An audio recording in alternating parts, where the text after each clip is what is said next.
오늘 찬양이 제게는 은혜스러웠어요. 내가 그런 류의 찬양을 좋아해서 그런가? 하여간 좋아요. 우리 박수 한번 합시다. 네, 감사해요. 이 한 주간도 주님 주시는 은혜와 평강이 여러분의 삶 속에 흘러넘치시기를 축원합니다. 예수님의 십자가 동상을 실은 나귀가 동네 앞을 지나가고 있었습니다. 지나가는 많은 사람들은 주님의 십자가, 나귀의 등에 실린 주님의 십자가를 보고 공손하게 예를 표합니다. 모든 사람들이 자기 앞에 절을 하자 나귀는 우쭐해지기 시작했습니다. 나귀는 생각했습니다. 모두들 나를 이렇게 존경하며 절하고 있는데 나는 지금껏 내가 이렇게 위대한 존재인 것을 몰랐구나. 이때 지위가 무척 높아 보이는 노인 한 분이 지나가다가 나귀를 보고 절을 합니다. 주인보다 훨씬 훌륭해 보이는 어른이 절을 하는 것을 보고 나귀에게 더욱더 교만한 생각이 들었습니다. 세상 사람들이 이처럼 나를 존경하는데, 나를 존경해서 절까지 하는데, 얘까지 표하는데 이 무거운 짐을 얘가 계속 지고 다녀야 한단 말인가? 이런 생각을 하고 있는데 주인이 해초리로 나귀의 엉덩이를 세차게 때렸습니다. 꾸물거리고 있는 나귀에게 어서 가자고 재촉한을 메웠습니다. 그러자 약이 좀 오른 나귀는 앞발을 들고 벌떡 일어서면서 한 걸음도 앞으로 나가지 않고 버팁니다. 화가 난 주인이 이놈의 나귀가 하면서 나귀 등을 해초리로 냈다 내리쳤어요. 그러나 나귀는 나는 이런 짐을 싣고 다닐 천한 나귀가 아니란 말이야. 이제 더 이상 참지 못하겠어라고 생각하며 꼼짝도 하지 않았어요. 다시 매를 들어서 나귀를 때리려고 하던 주인이 왜 나귀가 꼼짝도 하지 않고 주인의 약을 올리는지를 짐작하게 됐습니다. 그래서 주인 이렇게 나귀에게 소리쳤습니다. 이런 바보 같은 나귀 같으니라고. 사람들이 내가 잘나서 예를 표한다고 절하는 거라고 생각하냐? 만약 내가 지금 싣고 가는 것이 무엇인지 알았다면 이처럼 행동하지는 않았을 텐데. 잘 들어도 내가 지금 등에 지고 있는 건 바로 주님의 십자가 조각상이야. 사람들이 내게 절하는 것이 아니라 내가 지고 있는 십자가상 때문에 절하는 거란 말이다. 이렇게 주인에게 호된 야단을 맞은 후에야 나귀는 사람들이 자신에게 절을 했던 이유를 알게 되었습니다. 뭐 나귀가 무슨 생각을 했겠습니까? 말을 했겠습니까? 그렇다는 얘기죠. 왜 사람들은 이런 얘기를 만들었을까요? 왜 이런 얘기를 썼을까요? 나귀의 문제가 뭡니까? 자신이 지고 있던 십자가 때문에 존경받고 있었던 것인데 나귀는 자기 자신 때문에 사람들이 절을 한다고 착각했어요. 여러분, 이게 사실은 나귀의 문제입니까? 이런 문제가, 이런 착각과 잘못이 나귀의 문제입니까? 바로 우리 인간들의 문제입니다.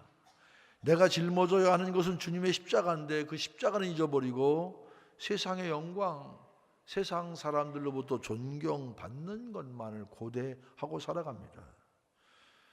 하지만 오늘 본문 말씀은 그런 마음은 우리가 품고 살아야 할 마음이 아니라고 말씀합니다. 그렇다면 우리가 품어야 하는 마음은 무엇일까요? 오늘 본문은 우리가 품어야 하는 마음, 그것이 바로 그리스도의 마음이라고 말씀합니다. 말씀을 통해 주님이 원하시는 마음을 품을 수 있는 성도들 되시길 주님의 이름으로 축원합니다. 그럼 우리가 품어야 하는 그리스도의 마음은 어떤 마음이냐? 자기 자신을 버리는 마음입니다. 오늘 본문 말씀은 바울이 빌립보 교인들에게 쓴 편지입니다. 빌립보 지역은 유럽과 아시아를 연결하는 중요한 통로 중에 하나로서 마게도니아 지방에서 첫째 가는 성읍입니다. 그래서 사도행전 16장 12절에는 이렇게 증언합니다. 거기서 빌립보에 이르리니 이는 마게도니아 지방의 첫 성이요 또 로마의 식민지라. 이 말씀처럼 빌립보는 로마의 식민지이기도 했는데 주전 31년 악티움 전쟁 이후에 옥타비아누스 황제가 퇴역 군인들을 빌립보로 이주시켰습니다. 옥타비아누스 황제가 대역군인들을 빌립보로 이주시키면서 빌립보에 사는 사람들에게 로마 시민권을 주도록 했습니다. 당시의 로마 시민권은 아무에게나 주는 게 아닙니다. 굉장한 특혜였습니다. 이런 빌립보에 주 50년경 바울이 2차 전도 여행을 하던 중에 교회가 세워지죠. 교회를 세웁니다.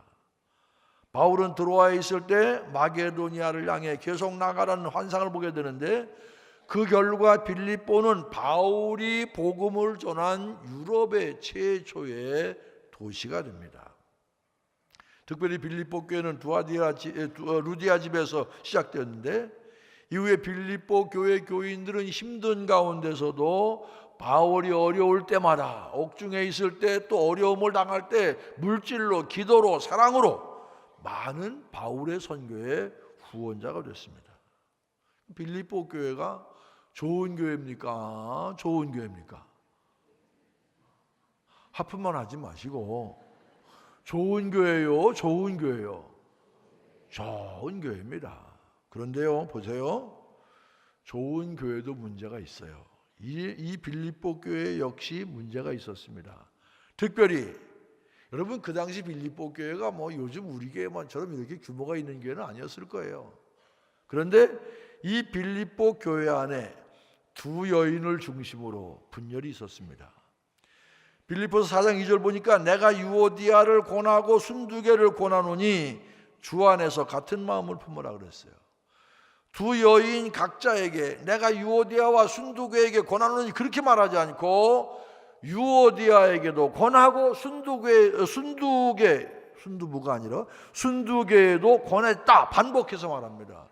그런데 권한 내용의 말이 뭐냐? 주 안에서 같은 마음을 품으라. 이 얘기는 지금 두 사람이 같은 마음을 품고 있다는 얘기요, 품지 않고 있다는 얘기요, 다른 마음을 품고 있다는 얘기요. 세상에 처음 들어보는 얘기처럼 얼굴 표정을 하시네.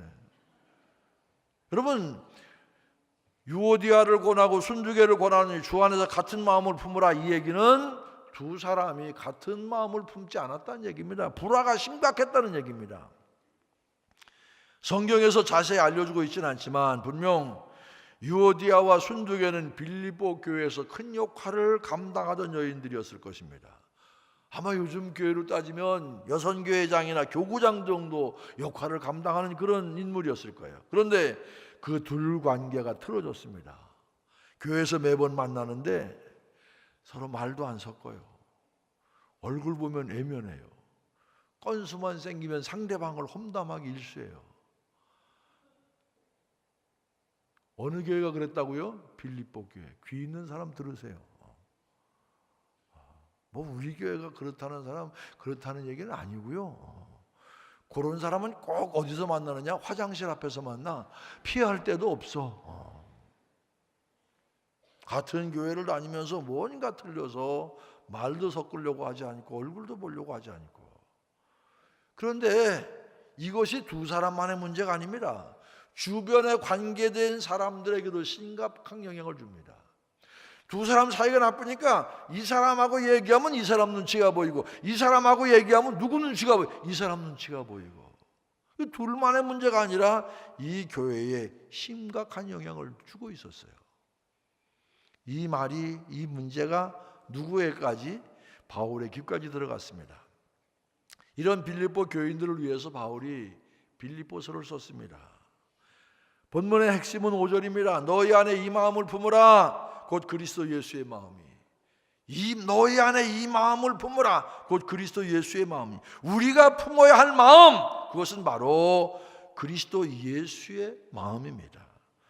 그리스도의 마음이란 무엇입니까? 자신의 모든 것을 버리고 십자가에 자신을 내어주는 마음입니다. 나를 주장하는 것이 아니라 나를 철저히 십자가에 못 박는 마음입니다. 계속해서 본문 6절, 7절, 8절에 그리스도께서 품으신 마음이 어떠한 마음인지 잘 설명하고 있습니다.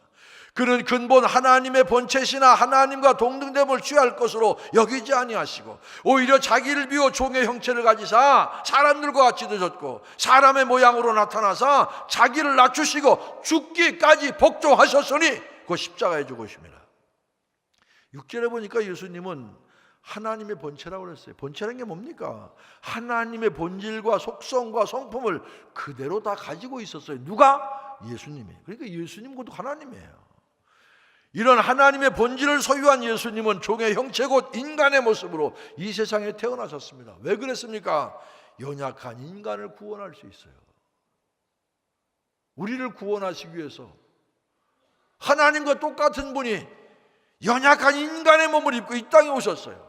하나님과 같은 자가 되기보다 하나님의 백성을 구원하는 쪽을 택하셨습니다. 그렇게 예수님은 죄인의 모습으로 오셔서 죄인만 지는 십자가에 달려 죽으심으로 바로 우리의 구원의 길을 열어 놓으셨습니다. 그러니까 예수님은 당신 생각한 것이 아니라 누구 생각했어요? 내 생각했어요. 우리 생각했어요. 우리의 구원을 위해. 아멘 좀 해요. 아멘은 언제 하려고? 예수님은 하나님과 동등됨을 취하지 않으시고 하나님의 본질을 갖고 있지만 우리의 구원을 위해 이 땅에 인간의 모습으로 오시고 또 우리를 위해 십자가에 죽으시고 왜? 그러므로 우리의 구원을 열어놓으셨어요. 이게 바로 주님의 모습입니다. 주님의 마음은 누구에게 있어요? 우리의 구원을. 어느 작은 마을에 새로 고아원을 설립한 중년 부인이 있었어요. 자기 돈이 있어 고아원을 세웠는데 지나서 운영자금이 떨어집니다. 그래서 고아들을 먹여 살리기가 힘들었어요. 그러니까 할 수 없이 모금함을 들고 거리에 나섭니다. 여인은 모금함을 들고 구걸하다시피 하는 자신의 처지가 어떻게 생각하면 불쌍하고 어떻게 생각하면 창피했습니다. 그러나 고아원에 굶고 있는 아이들을 생각해서 다시 힘을 내서 창피한 거 무릅쓰고 좀 이렇게 마음을 가다듬고 모금을 합니다. 저녁 때가 되어서 큰 길가에는 손님이 많은 어느 술집에 들어갔습니다. 여인은 한 손님에게 조심스럽게 다가가서 고아들을 위한 사랑의 손길이라고 쓰인 모금함을 내밀었습니다. 그러자 그 남자는 귀찮다는 듯이 손을 저으며 저리로 가라고 얘기합니다. 여인은 부끄러웠지만 여인은 좀 얼굴이 붉어졌지만 창피를 무릅쓰고 조그맣게 이야기했습니다. 고아들을 위해 사랑의 손길을 베풀어 주십시오. 그러자 그 남자는 갑자기 이거 재수없게 왜 이래 하면서 마시다 남은 맥주잔을 확 그 여인의 얼굴에 뿌려버렸습니다. 술집 안에 있던 사람들이 모두 깜짝 놀랐고 과연 그 여인이 어떤 반응을 보일까 굉장히 궁금해했습니다. 그런데 여인은 맥주로 뒤범벅이던 얼굴을 닦지도 않고 그 남자에게 다가가서 이렇게 나지막하게 말했습니다. 손님께서는 저에게 맥주라도 주셨지만 우리 고아들에겐 무엇을 주시겠습니까? 이때 술집 안은 찬물을 끼얹은 듯 조용해졌습니다. 그리고 손님들이 하나둘씩 그 여인에게 다가가서 모금함에 돈을 넣었습니다. 마침내 그 무례했던 남자도 자신의 지갑을 몽땅 털어 모금함에 넣었습니다. 여인의 마음속에는 사람들이 자기를 어떻게 생각할까 이런 생각은 전혀 들지 않고 오직 내가 돌봐야 하는 굶고 있는 아이들에 대한 생각뿐이었습니다. 저는 적당한 비유가 될지 모르지만 바로 이런 여인의 마음이 바로 우리 주님의 마음이었다고 느껴집니다. 주님은 스스로를 위해 살지 않으셨습니다. 하나님과 동등됨을 취하려 하지 않으시고 오히려 자신의 구원해야 될 백성들만 바라보았습니다. 그랬기 때문에 자기를 낮추시고 죽기까지 복종하셨습니다. 그래서 십자가에 죽으심으로 우리 인간을 구원해 주셨습니다. 사실 자신을 버린다는 것만큼 어려운 일이 어디 있습니까? 세상에서 가장 힘든 일이 자신을 버리는 일입니다. 예수를 믿은 지 얼마 되지 않았던, 예수를 오래 믿었던, 집사가 되었던, 권사가 되었던, 장로가 되었던, 목사가 되었던 제일 힘든 게 뭔 줄 아십니까? 자존심을 버리는 겁니다. 대부분 많은 사람들은 자존심 건드리면 다 넘어집니다. 저도 예외가 아닙니다. 그런데 우리는 이것을 극복해야 어느 정도 신앙의 경지에 이를 수가 있는 것입니다. 여러분, 세상에서 가장 귀한 것 바로 자기 자신 아닙니까? 자신을 버리는 일이 이처럼 힘든 일이었지만 오히려 그러기 때문에 자신을 버릴 때 비로소 열매가 맺어진다. 주님은 우리에게 그렇게 말씀하십니다. 내가 진실로 진실로 너희에게 이르노니 한 알의 밀이 땅에 떨어져 죽지 아니하면 한 알 그대로 있고 죽으면 많은 열매를 맺느니라. 내가 땅에 떨어져 죽지 않으니까 열매가 없는 것 아닙니까? 내가 죽어야 하는데 죽지 못하니까 오히려 문제가 생기는 것 아닙니까? 주님의 마음을 품는 여러분 되시기를 바랍니다. 나를 지키려는 마음, 나의 이익을 구하려는 마음 모두 내려놓으시기 바랍니다. 내가 남보다 더 많은 이익을 얻으려고 할 때 나로 인해서 피눈물 흘리는 사람이 있을 수 있다는 거 생각하셔야 됩니다. 내가 대접받아야 하고 내가 인정받아야 한다는 마음, 이거 내려놓고 살아야 돼요. 적어도 믿음의 공동체 속에서는.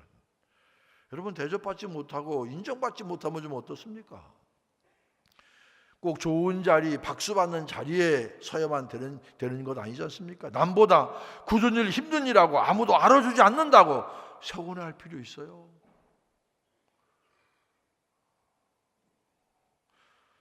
제가 30년 목회하면서 모르겠어요. 제가 몇 번 여러분들에게서 설교할 기회가 있을지 모르겠지만 요즘엔 제가 아주 세상 말로 작심하고 하는 얘기입니다. 우리 성도들 신앙생활 바꿔야 돼요.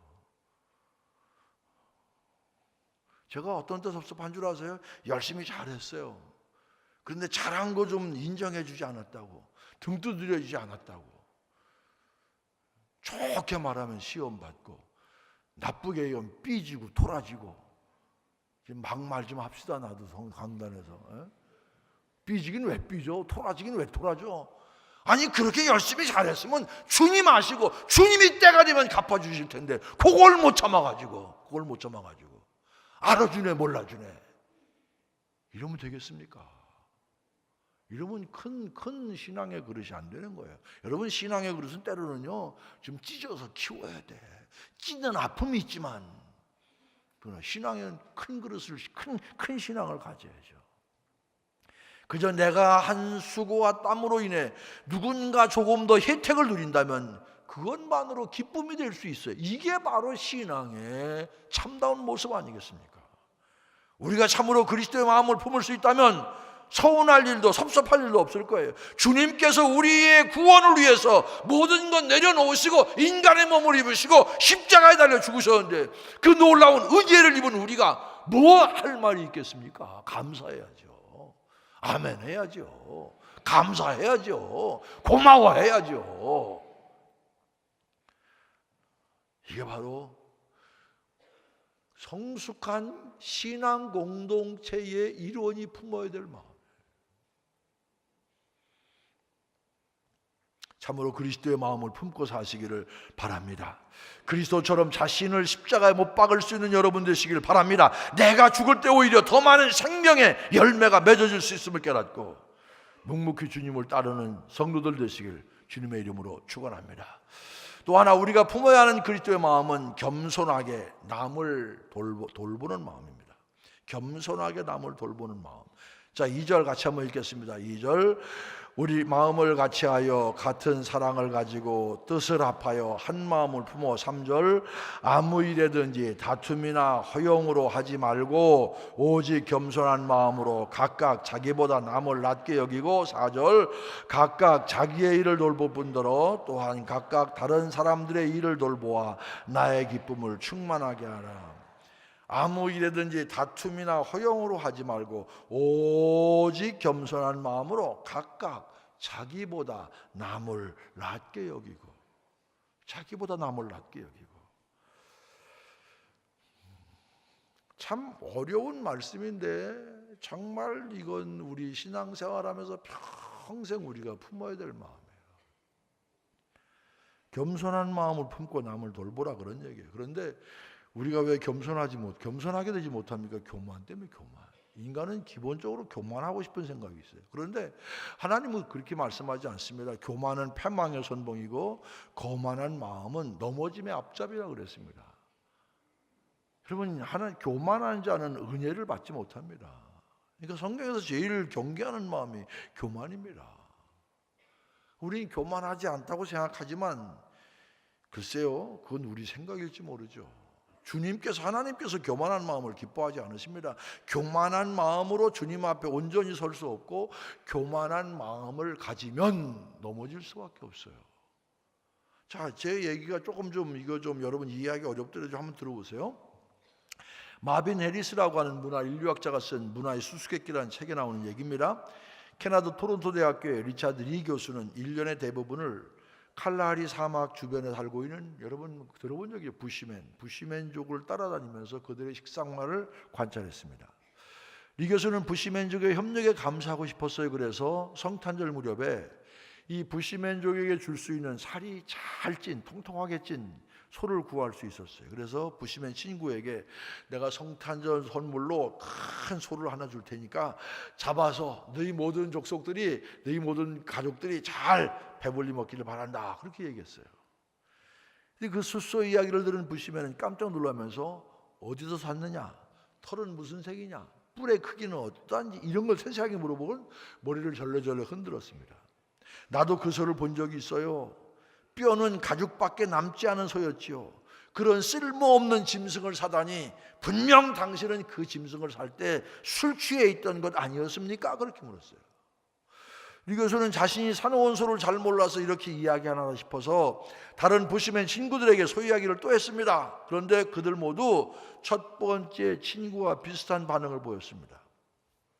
왜 그런 쓸모없는 짐승을 사주셨습니까? 물론 당신이 그 수소를 우리에게 선물한다면 그것을 잡아먹기는 하겠지만 그 짐승은 변변치 않은 것임에 틀림이 없습니다. 우리가 그 소를 잡아먹더라도 배탈이나 나지 않았으면 좋겠습니다. 그렇게 얘기했어요. 부시맨들의 이런 반응에 리 교수는 의아했습니다. 자기가 보니까 분명히 살이 통통하게 잘 찐 좋은 소였습니다. 그런데 실제로 성탄절이 되어서 그 숫소를 그들에게 주자 부시맨들은 그 소를 맛있게 먹는 것이었습니다. 이 교수는 부시맨 친구들에게 다가가서 다시 물었습니다. 야, 이 정도면 살찌고 이 정도면 건강하고 먹을 만한 소 아니야? 그랬더니 이렇게 말합니다. 물론 좋은 소지요. 우리는 처음부터 당신이 사두었다는 소가 살찐 소였다는 거 잘 알고 있었습니다.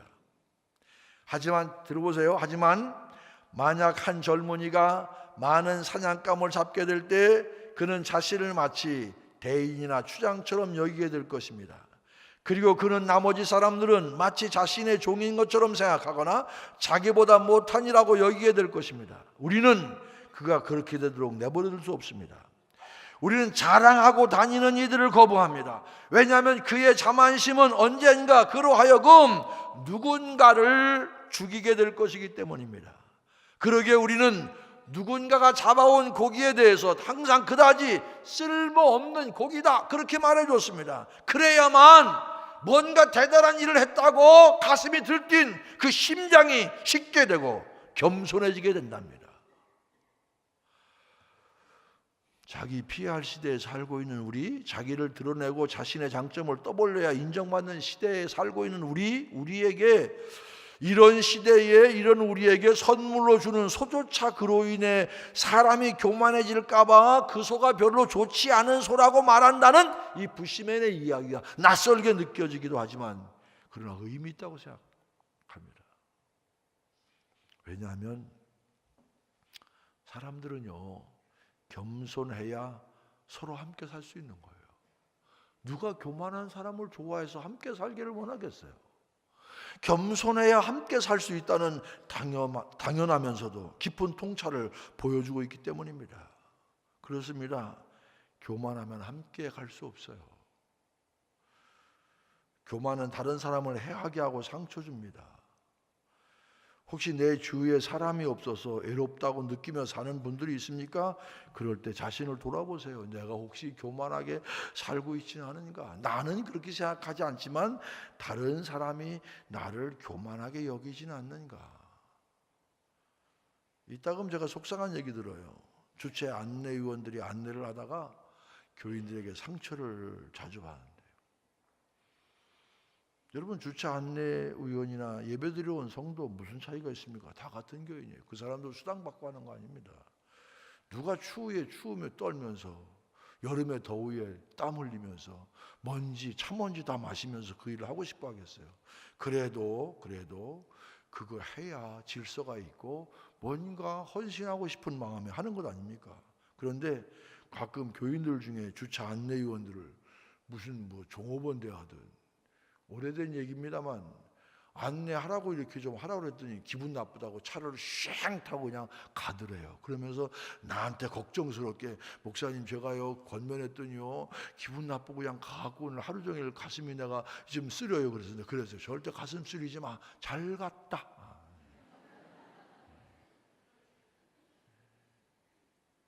아니 뭘 좀 안내하면 좀 따르면 안 됩니까? 아랫사람입니까? 종업원입니까? 종업원도 그렇게 하면 안 되죠. 섬기는 마음, 헌신의 마음으로 주차를 돕는 안내위원들, 그래서 되겠습니까? 그래서 아무 일이든지 다툼이나 허용으로 하지 말고 오직 겸손한 마음으로 자기보다 남을 낮게 여기라 그랬지 않습니까? 자기보다 남을 낮게 여기라. 왜 부부싸움이에요? 왜 부부싸움이에요? 자기보다 남을 낮게 여기는 사람 부부싸움 안 해요. 혹시 부부랑 같이 온 사람들 옆 사람하고 오늘 성경이 있는 대로 한번 얘기해 봅시다. 당신은 나보다 나은 분입니다. 한번 인사 한번 해보세요. 아니 부부 아니더라도 옆 사람한테 그렇게 인사하세요. 마음이 없어도 인사하세요. 웃으면서 하세요. 당신은 나보다 나은 사람입니다. 당신은 나보다 나은. 왜? 성경이 그랬죠. 자기보다 남을 낮게 여기라고 그랬잖아요. 그러면은 싸움할 일이 없어요. 그러면은 갈등할 일이 없어요. 이게 바로 신앙 공동체가 가져야 될 일이에요. 빌립보 교회가 훌륭했지만 같은 마음을 품지 않고 서로 잘난 척하니까 교회가 분란이 일어나요. 그런 교회를 향해 주님, 바울은 권면합니다. 같은 마음을 품고 그리고 자기보다 남을 낮게 여기라. 그러면서 겸손하게 남을 돌보는 마음을 가져라, 그런 얘기입니다. 안내위원은 안내위원대로 일반 성도들을 공손하게 안내할 필요가 있고, 일반 성도들은 역시 그들을 존중하는 마음으로 안내에 따라주면 어떻습니까? 저는 여기 앞에 앉으면요 다 저 끝에 누가 앉았는지 얼굴까지 다 식별해요. 그리고 대충 여러분들이 앉는, 내가 이제 내가 비밀을 공개하는데 왔는지 안 왔는지 대충 알아요. 제가 왜 하는 줄 아세요? 여러분들이 매일 같은 자리에 앉아. 그러니까 나는 그걸 알아. 30년 봐왔으니까. 우리 부목사님은 뒤통수를 보니까 모르잖아. 난 앞을 보니까 알잖아요. 그런데요 어떤 때 보면 여기 가서 좀 앉으라고 그러면 앉아주면 어때? 여러분, 앉으라고 권면하는 사람이 절대 얼굴 찡그리고 권면하지 않아요. 뭐라고 교육받는 줄 아십니까? 웃으면서 부드러운, 그러나 거역하지 못하는 카리스마 있게 부드럽게. 물론 자기 아는 사람 또는 가족이 있는데 같이 앉기 위해서 하는 건 괜찮아요. 그래도요 조금 마음에 안 들어도 안내하면 안내하는 사람에 따르세요. 장로님 예배 3번 보시더니 함장로님 가셨네. 김건모에 뭐라고요? 뭘 바꿔놓고 생각해 보라고요? 입장 바꿔놓고 생각해봐. 앞으로 안내위원은 말 잘 안 듣는 사람 골라서 시켜야 돼. 안내. 입장 바꿔놓고 생각해봐. 여러분, 조그만 건데요, 조그만 것 때문에 기분 나쁘고 조그만 것 때문에 공동체의 건강성이 해쳐지는 거예요. 제가 이런 자질구레한 얘기까지 해야 되겠습니까? 이건 주차만의 문제가 아닙니다. 우리 살아가는 모든 영역 안에서 동일하게 실천해야 될 원리입니다. 요즘 갑질 논란이 문제가 되고 있는 기업이 있지 않습니까? 높은 위치에 있는 이들이 행포를 부리면서 자신이 무슨 대단한 존재라도 되는 양 남을 업신여기는 태도가 문제가 된 것 아닙니까? 이런 태도 하나님이 결코 기뻐하시지 않습니다. 성도 여러분, 겸손하십시오. 남을 돌아보십시오. 남을 좀 낮게 여기십시오.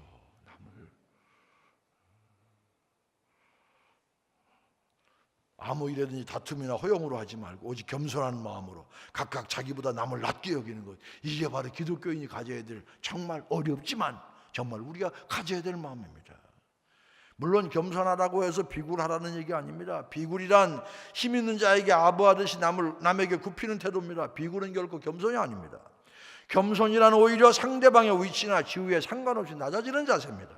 상대방을 섬기기 위해 자신을 버리는 태도입니다.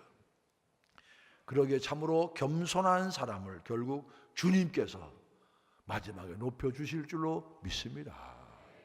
자기보다 남을 낮게 여기고, 여러분, 자기보다 남을 낮게 여기는 그런 공동체에는 문제가 생길 수가 없어요. 그런 가정에 문제 생길 수 없어요. 왜 싸움합니까? 내가 잘났으니까 싸움하는 거 아니에요. 어떤 경우라도 아닙니다. 참 어렵지만요, 그러나 우리가 평생 마음에 두고 살아야 될 말씀입니다. 자기보다 남을 낮게 여기고, 그럴 때 주님께서 기뻐하시고 주님께서 우리를 높여주시고 주님께서 우리에게 평강과 은혜를 더해 주실 줄로 믿습니다. 나 혼자 내 중심만 생각하지 말고 남을 돌본다는, 남을 배려한다는 얘기예요. 남을 배려한다는 얘기. 주차 하나를 해도 뭐 옆으로 빠져나가면 되겠네, 그렇게 생각하고 아무 때나 주차하지 마시고 다음 사람이 가기에 불편하지 않도록 주차도 좀 잘하는 것, 이게 배려 아닙니까? 이게 남을 돌보는 거 아니에요. 뭐 대단하게 돌보는 겁니까? 이런 것도 배려하지 못하면서 무슨 성숙한 그리스도인이라고 얘기할 수 있어요? 무슨 세상을 변화시키는 사람이라고 얘기할 수 있겠어요? 이제까지 잘하셨지만 앞으로 더 잘하시기를 바랍니다. 좀 성숙한, 뭔가 좀 이렇게 춘천주와 함께 오면 예수 믿는 냄새가 그냥 막 풀풀 풍기는, 주차장에서부터 교회 모든 곳에서 진짜 예수 믿는 냄새가 정말 청국장 끓이서 그 나는 냄새처럼 풍겨 나올 수 있는 그런 성도의 삶을 살아내는 여러분들 되시기를 주의 이름으로 간절히 축원을 드립니다.